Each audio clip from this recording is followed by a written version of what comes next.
નડિયાદની JS Ayurveda college ખાતે 2 દિવસીય વિશેષ ટ્રેનિંગ પ્રોગ્રામનું આયોજન કરવામાં આવ્યું હતું। કેન્દ્ર સરકારની સંસ્થા રાષ્ટ્રીય આયુર્વેદ વિદ્યાપીઠ દ્વારા આયોજિત આ કાર્યક્રમમાં દેશભરમાંથી 32 જેટલા આયુર્વેદિક ચિકિત્સકોએ ભાગ લીધો હતો,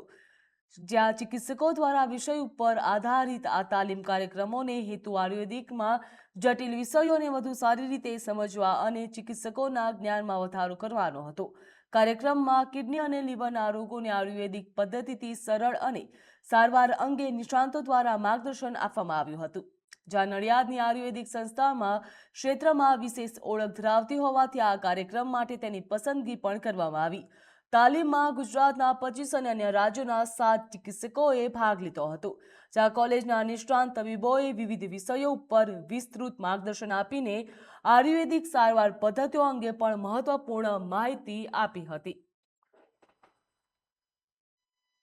રાષ્ટ્રીય આયુર્વેદ વિદ્યાપીઠ નામની કેન્દ્ર સરકારની એક સંસ્થા છે, જે આયુર્વેદના જટિલ વિષયોને સારી રીતે સમજાવવા માટે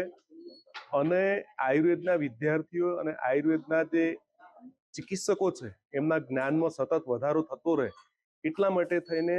આખા દેશની અલગ અલગ જે પ્રસિદ્ધ સંસ્થાઓ હોય એની અંદર આવા કાર્યક્રમોનું આયોજન કરે છે,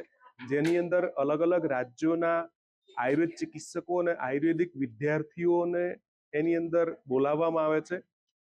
જે અંતર્ગત જેએસ આયુર્વેદ કોલેજ નડિયાદ ખાતે આરએવી નામની આ સંસ્થાએ 2 દિવસનો એક કાર્યક્રમ રાખ્યો હતો, જે કાય ચિકિત્સા વિષય ઉપર હતો અને એની અંદર મુખ્ય વિષયો હતા કે કિડનીના રોગો અને લીવરના રોગોની આયુર્વેદિક સફળ ચિકિત્સા કઈ રીતે કરી શકાય। કારણ કે પીડી પટેલ આયુર્વેદ હોસ્પિટલ જે જેએસ આયુર્વેદ કોલેજનો ભાગ છે, એ સંસ્થા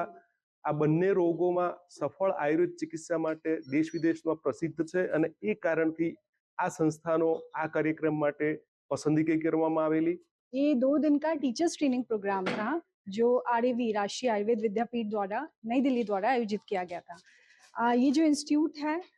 ये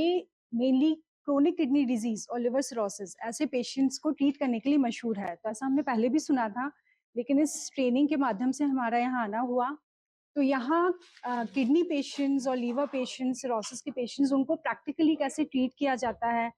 जिसके लिए माना जाता है कि आयुर्वेद या एलोपैथी किसी भी पैथी में पूर्णतः इलाज नहीं है, ला इलाज बीमारियां हैं, तो उनको कैसे सफलता से ट्रीट कर रहे हैं, ऐसा 2 दिन में प्रैक्टिकली हमें बताया गया कि क्या उनका ट्रीटमेंट प्रोटोकॉल है, पेशेंट्स को क्या डाइट दी जाती है, उनकी लाइफस्टाइल कैसे ट्रीट की जाती है, पंचकर्म की चिकित्सा कैसे दी जाती है, और बहुत ही अच्छे रिजल्ट्स हैं। तो ये प्रैक्टिकली हमने यहाँ रहकर देखा, आईपीडी ओपीडी पेशेंट सब में, और यहाँ के जो भी टीचर्स हैं उन्होंने हमें बताया। तो बहुत ही